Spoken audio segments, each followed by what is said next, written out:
ছিল মেয়ের গুরুজন। তামা তখনকার দিনে শাশুড়ি ছিল কি শাশুড়ি, মানে শাশুড়ি উড়িয়ে চলে যেত। আর ননদী ছিল মোটামুটি সমান ননদী। কিন্তু মা এখনকার দিনে তা না। এখনকার দিনে আমাদের বৌমাগুলো ভয় খায় না। এখন বৌমা নয়, বৌমা। তাই রাধারানীর খুব মন খারাপ, বলছে আমার ঘরে গুরু জনার জ্বালা। তাই না এই যে গৌর প্রেম করেছে, এই গৌর রূপে আর একজন কলঙ্কিনী হয়েছিল। রাধারানী তো হয়েছেই গৌর রূপে কলঙ্কিনী, কৃষ্ণ রূপে কলঙ্কিনী, কিন্তু আরো একজন কলঙ্কিনী হয়েছে কি শ্রীবাসের ভাইজি নারায়ণী। সেই শ্রীবাসের ভাইজি নারায়ণী তিনিও গৌর কলঙ্কিনী হয়েছিলেন।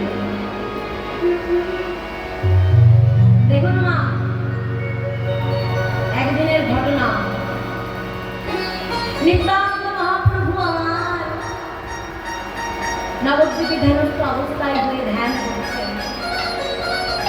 এই মতো অবস্থাতে নারায়ণী আমার নিত্যানন্দ প্রভুকে প্রণাম করে বলছে, প্রভু প্রণাম।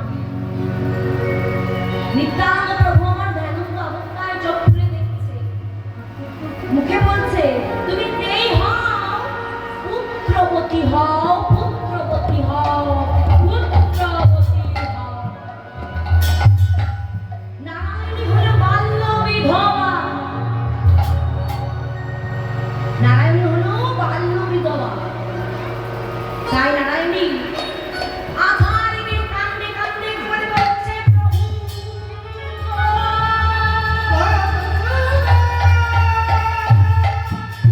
প্রভু তুমি এটাকে আশীর্বাদ দিলে, প্রভু তুমি এটা আশীর্বাদ দিলে নাকি অভিশাপ দিলে? প্রভু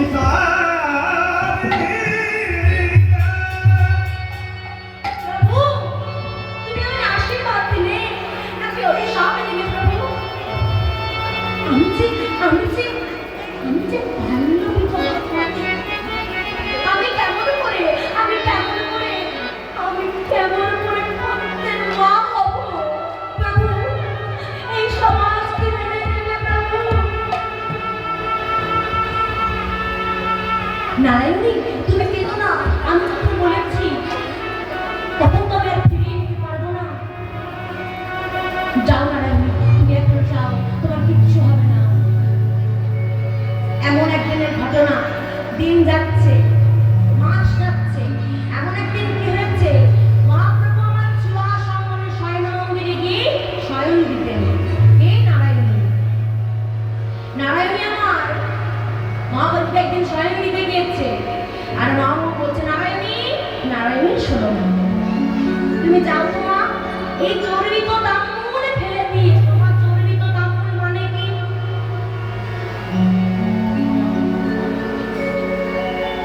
চেবানো পান মানে হচ্ছে চর্বিত তাম্বুল।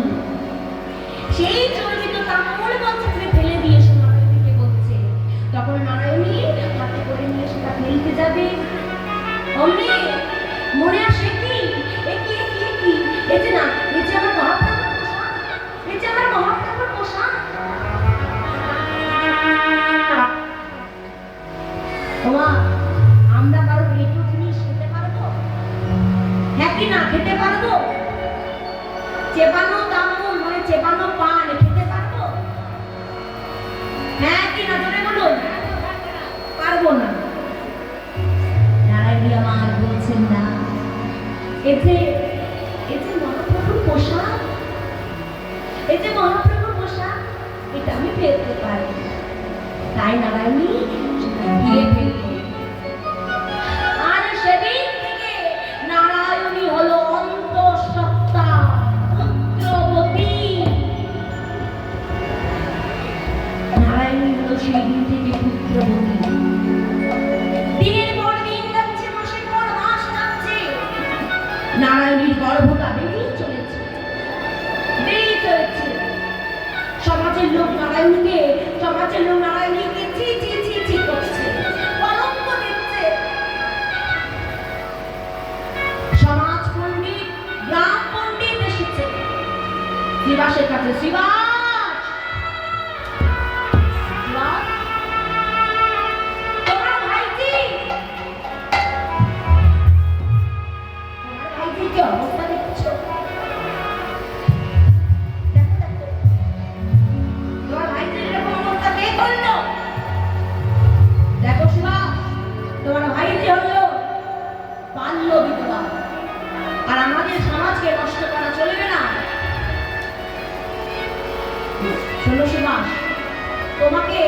সমাজ তুচ্ছ করবো যদি প্রমাণ করতে না পারো।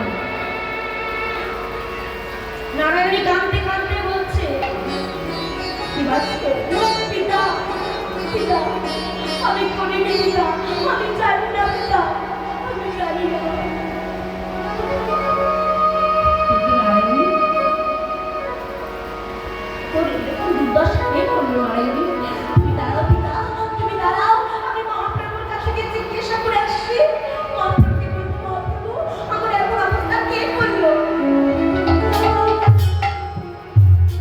তাই নারায়ণী ছুটতে ছুটতে যাচ্ছে আর মহাপ্রভুর কাছে গিয়ে কাঁদতে কাঁদতে বলছে, মহাপ্রভু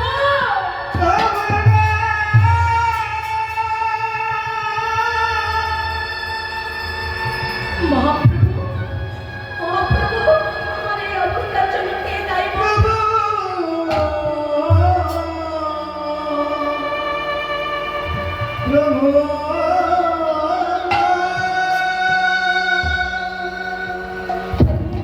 আমার এই অবস্থার জন্য কে দায়ী? তুমি যদি আমি না বলে দাও, তুমি যদি আমি না বলে দাও, তাহলে আমি এই প্রাণ রাখবো না, রাখবো না, রাখবো না। না নারায়ণী তুমি তা করো না, তুমি তা করো না, তুমি তা করো না। শোনো নারায়ণী, তোমাকে কিচ্ছু করতে হবে না। তুমি সমাজ পণ্ডিতের কাছে যাও, তুমি সমাজের সামনে গিয়ে দাঁড়াও আর বলো আমার গর্ভকে জিজ্ঞেস করতে।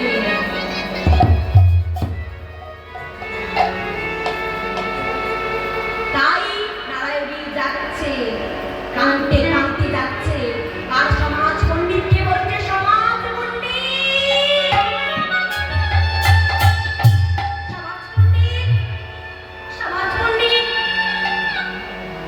আমি কলঙ্কিনী নই, সমাজ পণ্ডিত আপনারা আমার গর্ভকে জিজ্ঞেস করুন, আমার গর্ভকে উত্তর দেবে। আচ্ছা তাই হবে। তখন সমাজ পণ্ডিত জিজ্ঞাসা করলো, হে গর্ভরাজ, হে গর্ভরাজ, কে তুমি যে অবলা প্রাণকে নাশ করতে চলেছ? কে? তখন গর্ভ থেকে উত্তর দিল, শ্রী গৌরাঙ্গ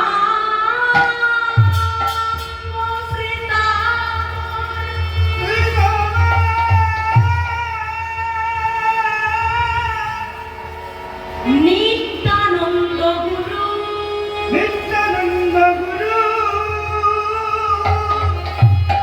বৃন্দাবন দাস নাম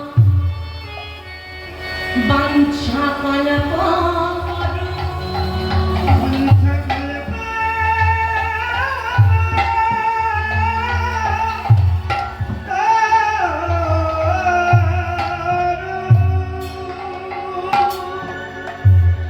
শ্রী গৌরাঙ্গ প্রীতামর নিত্যানন্দ গুরু বৃন্দাবন দাস নাম বাঞ্ছা কল্প তরু। তাহলে এই তখন পণ্ডিত বর্গ বলছেন, প্রভু আমাদের ক্ষমা হয়ে গেছে, আমাদের ভুল হয়ে গেছে, আমাকে ক্ষমা করুন। সেই বাঞ্ছা কল্প তরু বৃন্দাবন দাস ভগবত রচনা করলেন আর